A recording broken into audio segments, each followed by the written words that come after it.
Hello everyone, welcome to Galaxy Classes and Defence Academy. आज अपन पारिस्थितिकी विज्ञान के जो ऑब्जेक्टिव टाइप क्वेश्चन से सोल्व करने जा रहे हैं। ये सारे ही क्वेश्चंस वास्तव में एनसीईआरटी बेस हैं और सारे ही क्वेश्चंस आज तक जो एग्जाम हुई हैं उनमें आने वाले हैं, उनमें आए भी हैं और आगे आने की भी संभावना है। इसलिए मैं शुरू कर रहा हूँ पहले क्वेश्चन से। पहला क्वेश्चन अपने को ये कह रहा है कि पारिस्थितिकी तंत्र के विषय में निम्नलिखित में से कौन सा कथन असत्य है। और इसमें पहला ऑप्शन यह है कि इकोलॉजी शब्द 1869 में हैक्कल नामक वैज्ञानिक ने दिया था। यह बात बिल्कुल सही है। तो ये तो कभी कभी डायरेक्टली भी क्वेश्चन पूछ लेता है कि इकोलॉजी शब्द कब दिया गया था, तो ध्यान रखना 1869 में दिया था। किस वैज्ञानिक ने दिया था? हैक्कल ने दिया था। दूसरा ऑप्शन है कि इकोलॉजी के जनक रीचर हैं, तो इकोलॉजी के जनक रीचर हैं, यह भी बात बिल्कुल सही है। तीसरा ऑप्शन यह कह रहा है कि इकोसिस्टम शब्द 1935 में एजी टेंसले ने दिया। यह भी बात बिल्कुल सही है, क्योंकि डेट भी 1935 ही है और वास्तव में एजी टेंसले नामक वैज्ञानिक का नाम बिल्कुल सही है। अर्थात तीनों ऑप्शन बिल्कुल सही है। भारतीय पारिस्थितिकी विज्ञान के जनक जगदीश चंद्र बोस हैं? नहीं सर, भारतीय पारिस्थितिकी विज्ञान के जनक जगदीश चंद्र बोस नहीं है। भारतीय पारिस्थितिकी विज्ञान के जनक हैं प्रोफेसर रामदेव मिश्रा। प्रोफेसर रामदेव मिश्रा, तो इसका राइट आंसर हो जाएगा डी। दोबारा ध्यान देना एक बार। इकोलॉजी शब्द 1869 में हैक्कल ने दिया, इकोलॉजी के जनक रीचर हैं और इकोसिस्टम शब्द 1935 में एजी टेंसले ने दिया था। तो तीनों ऑप्शन सही हैं। चौथे ऑप्शन में गड़बड़ क्या है? जगदीश चंद्र बोस भारतीय पारिस्थितिकी के जनक नहीं है। भारतीय पारिस्थितिकी के जनक तो कौन है? प्रोफेसर रामदेव मिश्रा। तो दूसरा क्वेश्चन भी यही कह रहा है कि भारतीय पारिस्थितिकी विज्ञान के जनक निम्नलिखित में से कौन है? तो अपने सामने ऑप्शन आ जाएगा प्रोफेसर रामदेव मिश्रा। ये वह है, सॉरी ये मिस्टेक हो गई, देखो। तो इसका राइट आंसर हो जाएगा सी। पहला ऑप्शन जो जगदीश चंद्र बोस है ना दोस्तों, जगदीश चंद्र बोस ने क्या किया था? सर्वप्रथम ये बताया था कि पादप सजीव होते हैं। अगर तुम्हें एग्जामिनर कभी भी ये पूछे कि सर्वप्रथम पादप सजीव होते हैं किस वैज्ञानिक के अनुसार, तो आंसर आएगा जगदीश चंद्र बोस। दूसरा ऑप्शन क्या है? Doctor CV Raman. Doctor CV Raman ने प्रकाश के प्रकीर्णन से संबंधित एक प्रभाव दिया था और उस प्रभाव का नाम था रमन प्रभाव। तो ये रमन प्रभाव का संबंध किस वैज्ञानिक से हो गया? Doctor CV Raman. तीसरा ऑप्शन सेट हो गया और चौथा ऑप्शन है डॉक्टर एपीजे अब्दुल कलाम। तो अपन सब जानते हैं एपीजे अब्दुल कलाम से संबंधित क्या बातें हैं, क्या बातें नहीं है। तो ध्यान देना यहां पर, पादप सजीव होते हैं किस वैज्ञानिक के अनुसार? जगदीश चंद्र बोस के अनुसार। रमन प्रभाव दिया था डॉक्टर सीवी रमन ने और पारिस्थितिकी विज्ञान के जनक हैं डॉक्टर रामदेव मिश्रा और वास्तव में मिसाइल मैन ऑफ इंडिया कौन है? एपीजे अब्दुल कलाम। निम्नलिखित में से कौन सा जीव से जीवमंडल तक जैविक संगठन का सही क्रम है? देखो अच्छा क्वेश्चन है, ध्यान से समझना। इस पूरे संसार में सबसे पहले बनती है जाति। जाति का जो समूह होता है ना, उससे बोला जाता है जनसंख्या। जाति का समूह बोला जाता है जनसंख्या। जनसंख्या का समूह बोला जाता है समुदाय। समुदाय और समुदायों का जो समूह होता है उससे बोला जाता है पारिस्थितिकी तंत्र। समुदायों का समूह क्या बोला जाता है? पारिस्थितिकी तंत्र।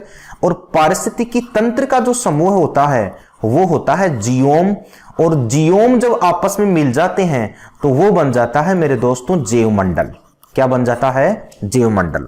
तो अब इस श्रृंखला से इसका आंसर निकल कर आएगा।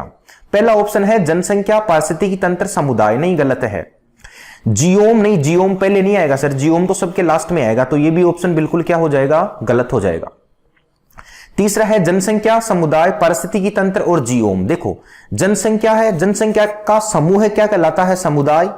समुदाय का समूह कहलाता है पारिस्थितिकी तंत्र और पारिस्थितिकी तंत्र का समूह कहलाता है जियोम। तो ये बिल्कुल सही आंसर है। अर्थात कई जाति मिलकर जनसंख्या बनाती हैं, कई जनसंख्या मिलकर समुदाय बनाती हैं, कई समुदाय मिलकर पारिस्थितिकी तंत्र बनाती हैं और कई पारिस्थितिकी तंत्र मिलकर एक जियोम बनाती हैं और कई जियोम मिलकर एक जीवमंडल बनता है। निम्नलिखित में से कौन सा कथन पारिस्थितिकी तंत्र के विषय में सही नहीं है? आजकल इस प्रकार के क्वेश्चन आते हैं तो मैं सीधा क्वेश्चन नहीं देगा वो। तो पहला ऑप्शन क्या है? पारिस्थितिकी यह जैविक और अजैविक दोनों संगठनों से युक्त होता है। बिल्कुल सही बात है। ये इसमें जैविक पदार्थ भी आते हैं, अजैविक पदार्थ भी आते हैं। इसकी स्वयं की अपनी उत्पादकता होती है। बिल्कुल सही है, स्वयं की अपनी उत्पादकता होती है, क्योंकि इसमें किसका समावेश होता है? पेड़ पौधों का। तो ये भी बात बिल्कुल सही है। यह एक बंद तंत्र होता है। नहीं सर, ये कोई बंद तंत्र नहीं होता। पारिस्थितिकी तंत्र पूरा तरीके से कौन सा तंत्र होता है? खुला तंत्र होता है। और इसका डी ऑप्शन क्या है? यह प्राकृतिक संसाधन तंत्र होता है। तो ये भी बातचीत बिल्कुल सही है। तो इसका राइट आंसर हो जाएगा सी। पारिस्थितिकी तंत्र कोई बंद तंत्र नहीं होता, यह एक प्रकार का खुला तंत्र होता है। क्यों होता है यह खुला तंत्र? क्योंकि पारिस्थितिकी तंत्र जिस तंत्र पे निर्भर करता है या जिस अभिक्रिया पे निर्भर करता है या जिस ऊर्जा पर निर्भर करता है ना, वो होती है सौर ऊर्जा। एक चीज का ध्यान रखना, सूर्य जितनी भी ऊर्जा देता है ना, उसका केवल और केवल 1% ऊर्जा ही कौन ग्रहण कर पाते हैं? पेड़ पौधे ग्रहण कर पाते हैं। और उनमें से 10% ऊर्जा आगे एक स्तर से दूसरे स्तर में स्थानांतरित होती रहती है। तो इस प्रकार से इसका रोटेशन चलता रहता है, इसलिए ये कोई बंद तंत्र नहीं होता। यह एक प्रकार का कौन सा तंत्र है? खुला तंत्र है। निम्नलिखित में से पारिस्थितिकी तंत्र का कौन सा जीवीय संगठन नहीं है? पारिस्थितिकी तंत्र के 2 संगठन होते हैं सर। पारिस्थितिकी तंत्र का एक संगठन होता है जैविक संगठन, और पारिस्थितिकी तंत्र का मेरे दोस्तों दूसरा संगठन होता है अजैविक संगठन। जैविक संगठन में 3 चीजें आती हैं। जैविक संगठन में एक तो आता है उत्पादक, जैविक संगठन में दूसरी बातचीत अपन करेंगे उपभोक्ता की, और जैविक संगठन में एक आता है अपघटनकर्ता। अपघटनकर्ता अर्थात इन तीनों के अलावा अगर कोई ऑप्शन में है तो उसको अपने को आउट करना है, क्योंकि एग्जामिनर ने यहां पर कौन से संगठन की बात की है? जैविक संगठन की। तो देखो पहला ऑप्शन है जीवाणु। सर जीवाणु तो कोई ना कोई जीव होता है, तो सही है। जानवर भी जीव है और वनस्पति भी एक प्रकार के उत्पादकों की श्रेणी में आता है। लेकिन यहां पर वायु जो है ना, ये वायु कोई जैविक संगठन नहीं है, यह तो एक प्रकार का अजैविक संगठन है। तो इसका राइट आंसर क्या हो जाएगा? सी, यानी कि वायु। अर्थात पारिस्थितिकी तंत्र का निर्माण कितने संगठन से होता है? 2 संगठन से, एक तो जैविक संगठन और एक अजैविक संगठन।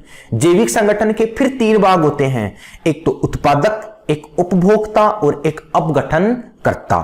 तो इसमें वायु इस श्रेणी में नहीं आएगी, तो इसका राइट आंसर हो जाएगा सी। पारिस्थितिकी तंत्र किससे मिलकर बना होता है? अभी अपन ने बात की कि पारिस्थितिकी तंत्र एक तो किससे मिलकर बना होता है? अजैविक घटकों से। और पारिस्थितिकी तंत्र एक किससे मिलकर बना होता है? जैविक घटकों से। तो इसका जैविक और अजैविक समुदाय वाला इसका राइट आंसर हो जाएगा। तो आबादी तथा निर्जीव घटक इसमें नहीं होते, जैविक समुदाय भी अकेला नहीं उतर आएगा। तो इसका जीवीय समुदाय व उनके निर्जीव घटक, तो इसका राइट आंसर हो जाएगा डी। निम्नलिखित में से कौन सा एक विश्व का, ये सॉरी विश्व है यहां पर, कौन सा एक विश्व का विशालतम पारिस्थितिकी तंत्र है? देखो पारिस्थितिकी तंत्र से संबंधित 3 क्वेश्चन पूछे जाते हैं। अगर तुम्हें पूछे कि सबसे बड़ा तंत्र कौन सा है, या तुम्हें पूछे कि सबसे स्थायी तंत्र कौन सा है, या तुम्हें पूछे कि दुनिया का सबसे छोटा पारिस्थितिकी तंत्र कौन सा है, सबसे बड़ा और स्थायी में केवल एक ही आंसर आता है, और वो आता है समुद्र, या अपन ने इसको बोल दिया महासागर। अर्थात अगर तुम्हारा एग्जामिनर पूछता है कि सबसे बड़ा तंत्र कौन सा है, तो भी समुद्र आएगा। अगर तुम्हें पूछे कि सबसे स्थायी तंत्र कौन सा है, तो भी समुद्र आएगा। लेकिन सबसे छोटा तंत्र अगर तुम्हें पूछे ना सर, तो पारिस्थितिकी तंत्र का सबसे छोटा तंत्र हो जाता है पानी की बूंद। तो यहां पर इसने पूछा है कि सबसे विशालतम कौन सा है, तो इसमें विशालतम हो जाएगा समुद्र या महासागर। सर्वाधिक स्थायी पारिस्थितिकी तंत्र निम्नलिखित में से कौन सा है, तो स्थायी भी कौन सा हो जाएगा? महासागर या समुद्र। बात बिल्कुल सही है। निम्नलिखित में से कौन सा सबसे छोटा पारिस्थितिकी तंत्र है, तो सबसे छोटा पारिस्थितिकी तंत्र हो जाएगा पानी की बूंद। तो इसका राइट आंसर हो जाएगा सी। इकोमार्क उन भारतीय उत्पादों को दिया जाता है, इकोमार्क उनको दिया जाता है जो पर्यावरण के प्रति जिनका मैत्रीपूर्ण व्यवहार हो। वास्तव में भारत सरकार क्या करती है, 2 प्रकार की कैटेगरीज भारत सरकार के द्वारा डिवाइड की गई है। एक तो ऐसे पदार्थ जो पर्यावरण के बिल्कुल अनुकूल हो, और एक ऐसे पदार्थ जो पर्यावरण के बिल्कुल अनुकूल तो ना हो, लेकिन फिर भी उनको इजाजत देना भारत सरकार की या किसी भी देश की गवर्नमेंट की एक प्रकार की जिम्मेदारी या एक प्रकार की मजबूरी बनती है। लेकिन जो परिवार के प्रति मैत्रीपूर्ण होते हैं, पर्यावरण के प्रति जो मैत्रीपूर्ण होते हैं, उनको भारत सरकार द्वारा इको मार्क दिया जाता है। तो इसका राइट आंसर हो जाएगा सी, पर्यावरण के प्रति जो मैत्रीपूर्ण हो। निम्नलिखित में से कौन सा सही सुमेलित नहीं है? ये अच्छा क्वेश्चन है, ये एसएससी 2016 की प्री में पूछा गया क्वेश्चन है। ध्यान से देखना है क्या कह रहा है। पारिस्थितिकी विज्ञान केंद्र बेंगलोर में है, सही है। भारतीय वन्य प्राणी संस्थान देहरादून में है, सही है। भारतीय वन प्रबंधन संस्थान सर कोलकाता में नहीं है, ये तो वास्तव में भारतीय वन प्रबंध संस्थान पड़ता है भोपाल, और भोपाल कहां पर पड़ता है? मध्य प्रदेश में। तो इसका राइट आंसर हो जाएगा सी। और हिमालय संबंधी भी जो संस्थान है ना वो अल्मोड़ा में स्थित है, ध्यान रखना इसको। पारिस्थितिकी तंत्र में तत्वों के चक्रण को क्या कहते हैं? कोई भी पारिस्थितिकी तंत्र में जो तत्वों का चक्रण होता है उसमें दो ही चीजें भाग लेती है, एक तो लेता है जीव और एक लेता है ये पृथ्वी। एक तो लेंगे जीव और एक लेगी पृथ्वी। तो आपको मालूम है, तो इसका राइट आंसर हो जाएगा जैव भू रासायनिक चक्र, अर्थात पूरा पारिस्थितिकी तंत्र जैव भू रासायनिक चक्र पर ही निर्भर है, जिसमें एक जीव का योगदान होता है और एक योगदान होता है वास्तव में पृथ्वी का। अगला क्वेश्चन देखो, निम्नलिखित में से कौन सा एक परितंत्र शब्द का सर्वश्रेष्ठ वर्णन है? परितंत्र शब्द का सर्वश्रेष्ठ वर्णन है एक दूसरे से अन्योन्य क्रिया करने वाले जीवों का समुदाय, पृथ्वी का वह भाग जो सजीव जीवों द्वारा आवासित है, जीवों का समुदाय और साथ ही पर्यावरण जिनमें वे रहते हैं। बिल्कुल ये बात इसकी सही हो जाएगी, क्योंकि जीवों के समुदाय को ही तो वास्तव में पारिस्थितिकी तंत्र कहते हैं। तो इसका सही आंसर हो जाएगा सी। अगला क्वेश्चन देखिएगा, निम्नलिखित में से कौन सा परितंत्र का अजैवी घटक है? देखो मैंने तुम्हें बताया कि वास्तव में दो घटक होते हैं, एक जैवी घटक और एक अजैवी घटक। तो जिनका जीव से संबंध नहीं है वो ढूंढ लो यहां पर। तो जीवाणु तो एक प्रकार का जीव है, क्लोरेला भी एक प्रकार का शैवाल है, तो एक प्रकार का जीव ही तो हुआ है, ठीक है ना। मानव भी एक प्रकार का जीव है, तो इसका राइट आंसर क्या हो जाएगा? सी, जल। किसी पारिस्थितिकी तंत्र में ऊर्जा के प्रवाह के बारे में कौन सी श्रृंखला सही है? देखो ऊर्जा के प्रवाह के बारे में सबसे अच्छी श्रृंखला यह होती है कि सबसे पहले इसमें उत्पादक आते हैं, उत्पादकों से जो भोजन प्राप्त करता है मेरे दोस्तों उन्हें बोला जाता है उपभोक्ता, और उपभोक्ता से जो भोजन प्राप्त करते हैं या उपभोक्ता का जो अपघटन करते हैं ना उन्हें बोला जाता है अपघटनकर्ता। तो उत्पादक, उपभोक्ता और अपघटनकर्ता वाला इसमें सही आंसर हो जाएगा। उत्पादक अपघटन ये तो नहीं आएगा, अपघटनकर्ता पहले नहीं आ सकता, उत्पादक, उपभोक्ता और अपघटक ये बिल्कुल सही है। मैं तुम्हें एक चीज और बता देता हूं जो बहुत ही इंपॉर्टेंट है। अपघटनकर्ता वो होते हैं जो किसी भी जीव को मिट्टी में मिलाते हैं, किसी भी जीव को मिट्टी में मिलाते हैं। और अपघटनकर्ता में ध्यान रख लेना, एक तो आता है जीवाणु और एक अपघटनकर्ता में आते हैं कवक। कभी भी मेरे दोस्तों एक चीज का ध्यान रखना, विषाणु कभी भी अपघटनकर्ता की श्रेणी में नहीं आते, ठीक है ना। ये तुम रट के देख लेना, रट के रख लेना इस चीज को कि कभी भी विषाणु अपघटनकर्ता की श्रेणी में नहीं आते। तो इसका राइट आंसर हो जाएगा सी। अगला क्वेश्चन देखो, हाइड्रोफोनिक्स किससे संबंधित है? ये एक तकनीक चल रही है और इस तकनीक में क्या होता है कि किसी भी पौधे की ग्रोथ के लिए वास्तव में मिट्टी की कोई आवश्यकता नहीं होती, वो कंकर पत्थर पर उसको ग्रोथ करवाया जाता है। तो बिना मिट्टी के पौधों की वृद्धि को हाइड्रोफोनिक्स बोला जाता है। तो इसमें ऑप्शन देख लो, मिट्टी के बिना पौधे की वृद्धि से, तो इसका यही आंसर हो जाएगा। देखो वैसे हाइड्रो का मतलब होता है पानी, तो इसको पानी के बिना पौधों की वृद्धि से मत कर देना, ठीक है ना। इसका थोड़ा सा मीनिंग अलग निकलता है। हाइड्रोपोनिक्स का मतलब होता है बिना मिट्टी के वास्तु में पौधे की वृद्धि करना। पारिस्थितिकी संतुलन बनाए रखने के लिए भारत के वन क्षेत्र कितने अनुपात में होने चाहिए? ये सबके आगे प्रतिशत लगा हुआ है, मैं लगा देता हूं। बहुत अच्छा क्वेश्चन है, एनटीपीसी 2016 में आया हुआ है ये क्वेश्चन।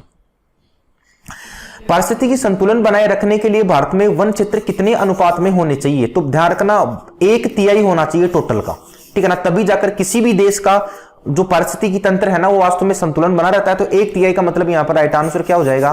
33%। भारत में पारिस्थितिकी असंतुलन का कौन सा प्रमुख कारण है? पारिस्थितिकी असंतुलन के प्रमुख कारण तो बहुत हैं, लेकिन प्रमुख कारण एक ही है, वनों की कमी होना, ठीक है ना। जैसे अपन कोई रोड बना रहे हैं तो रोड बना रहे हैं तो भी वनों की कटाई हो रही है, ठीक है ना। बड़े बड़े ये बागवान बनाए जाते हैं तो उनमें भी वनों की कटाई होती है। बड़ी बड़ी रिको इंडस्ट्रियल एरियाज लगाए जाते हैं तो उनमें भी वनों की कटाई होती है। तो जिनमें वनों की कटाई होती है उन्हें बोला जाता है वनमूलन, और वनमूलन के द्वारा ही वास्तव में हर एक देश का पारिस्थितिकी संतुलन बिगड़ता है। तो इसके कारण तो बहुत सारे हैं, हजारों कारण हैं, लेकिन इसका मेन जो कारण है ना वो हो जाएगा वनोन्मूलन। वह वर्णक जो वनस्पति को पराबैंगनी किरणों के दुष्प्रभाव से बचाता है वह कौन सा है? किसी भी वनस्पति को पराबैंगनी किरणों के दुष्प्रभाव से बचाने वाला एक ही वर्णक है, उसका नाम है फाइकोसाइनिन। तो इसका राइट आंसर हो जाएगा सी। ध्यान देना, यहां पर पराबैंगनी किरणों की बात किया है। पराबैंगनी किरणें कोई ऐसे पृथ्वी पर नहीं आती, ये पराबैंगनी किरणें तो वास्तव में किसके द्वारा पृथ्वी पर आ रही हैं? ओजोन छिद्र के द्वारा, क्योंकि आपको मालूम है कि ओजोन परत समताप मंडल में पाई जाती है, और ये जो ओजोन परत है ना, ये वास्तव में सूर्य से आने वाली पराबैंगनी किरणों को पृथ्वी तक नहीं आने देती, लेकिन ये ओजोन छिद्र होने की वजह से पृथ्वी तक आ जाती है। लेकिन कुछ हद तक ये फाइकोसाइनिन जो वर्णक है, इसमें कुछ हद तक ये क्षमता होती है कि वह पराबैंगनी किरणों के दुष्प्रभाव से वनस्पति को बचा सके। इसका ध्यान रखना। इसमें देखो पहला ऑप्शन है क्लोरोफिल। क्लोरोफिल के बारे में भी कई क्वेश्चन पूछे जाते हैं, ठीक है ना, कि जो वनस्पति आती है ना उसके पत्तियों का रंग जो हरा होता है वो किसकी वजह से होता है? क्लोरोफिल की वजह से। निम्नलिखित में से कौन सा सही नहीं है? पारिस्थितिकी विज्ञान केंद्र बेंगलोर में स्थित है, सही तो है बिल्कुल। प्रथम विश्व पर्यावरण दिवस 1972 में मनाया गया।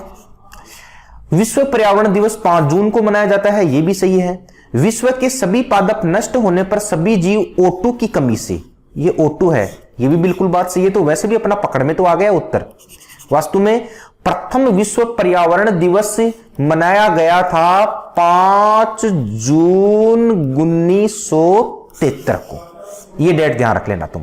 5 जून तो तुम्हें वैसे याद है, और 1973 याद रखना। जबकि ये जो रियो सम्मेलन हुआ था ना, रियो सम्मेलन स्टॉकहोम में, वो रियो सम्मेलन वास्तव में 1972 में हुआ था। तो उसके एक साल बाद में ये मनाया गया था। तो इसकी थोड़ी सी डेट याद रखना। प्रथम विश्व पर्यावरण दिवस वैश्विक स्तर पर कब मनाया गया था? 5 जून 1973 को। और हर वर्ष कब मनाया जाता है? 5 जून को। भारत का राष्ट्रीय जीव गांगेय डॉल्फिन को राष्ट्रीयता में किस वर्ष सम्मिलित किया गया था? गांगेय डॉल्फिन को डाला गया था 2009 में। ध्यान रखना। अपना जो राष्ट्रीय पशु है ना, राष्ट्रीय पशु, उस राष्ट्रीय पशु का क्या नाम है? बाघ। तो बाघ अपना क्या है? राष्ट्रीय पशु। तो ये डेट मैंने इसलिए डाली है, बाघ अपना राष्ट्रीय पशु है, तो बाघ को राष्ट्रीयता में डाला गया था 1971 में। गांगेय डॉल्फिन को डाला गया था 2009 में। और ध्यान रखना, जो राष्ट्रीय पशु एक अपना जो वास्तव में स्थलीय पशु है वो हाथी है, उसको राष्ट्रीयता में सम्मिलित किया गया था 2010। और 2014 है ना, ये इंपॉर्टेंट डेट है, क्योंकि इसी डेट को भारत जो है ना सर, भारत वास्तव में एक बड़ी बीमारी से मुक्त हुआ था। और भारत किस बीमारी से मुक्त हुआ था? पोलियो से। तो भारत पोलियो मुक्त किस वर्ष हुआ था? 2014 में। देखो एक ही क्वेश्चन में अपने कितने क्वेश्चन बने हैं? 4 क्वेश्चन। पहला क्वेश्चन क्या कह रहा है कि गांगेय डॉल्फिन को राष्ट्रीयता में कब सम्मिलित किया गया था? 2009 में। राष्ट्रीय पशु बाघ को कब किया गया? 1971 में। हाथी को कब किया गया? 2010 में। और भारत पोलियो मुक्त किस वर्ष हुआ था? 2014 में। तो 4 क्वेश्चन अच्छे लेवल के हैं। अगला देखो, निम्नलिखित में से सर्वाधिक ऊर्जा की मात्रा किसमें होगी? ध्यान से देखना, इस क्वेश्चन को बिल्कुल ध्यान से समझना तुम। सबसे पहले है घास।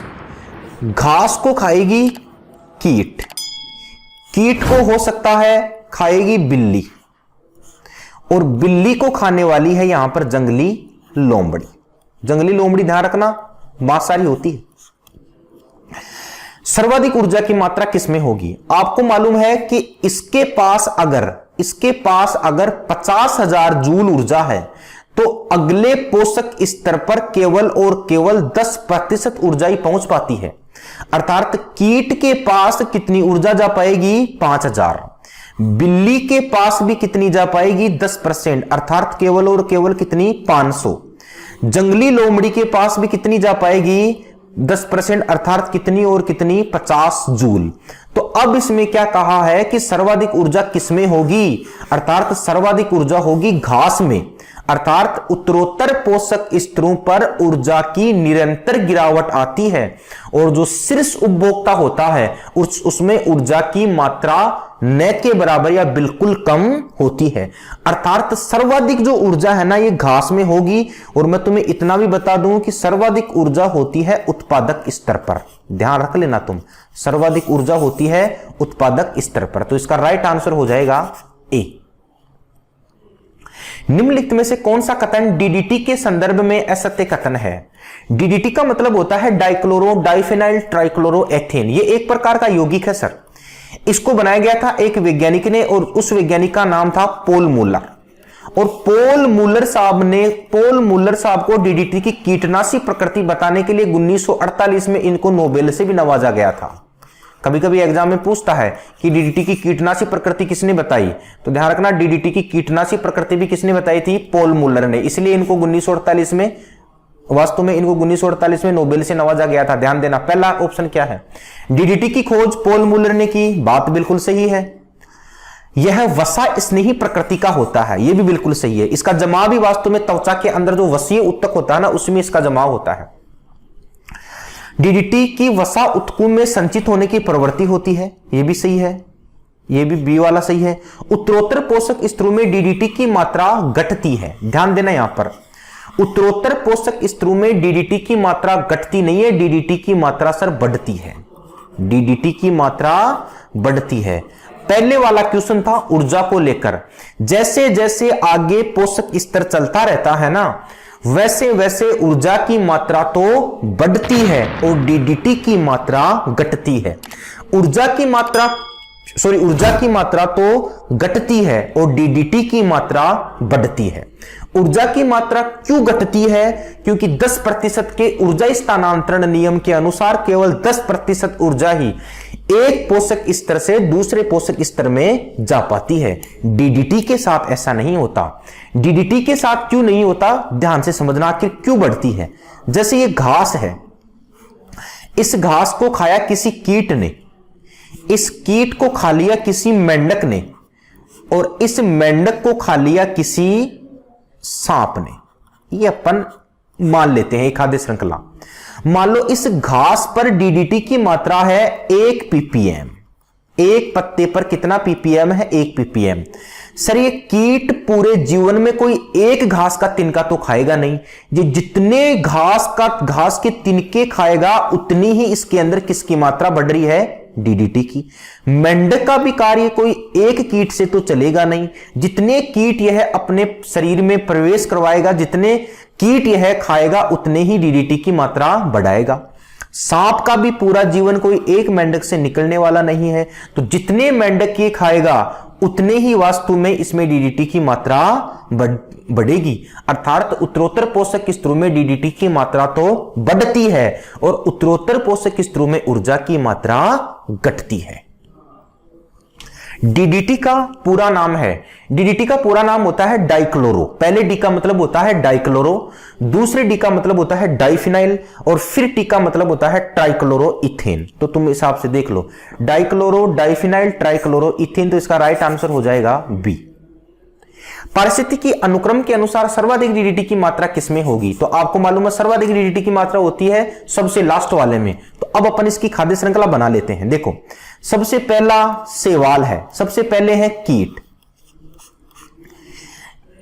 कीटों को कोई ना कोई खाएगा, शैवाल, या सॉरी शैवालों को, ये ऐसे नहीं बनेगा, ये ऐसे बनेगा। ये सबसे पहले है शैवाल जो समुद्र में रहते हैं।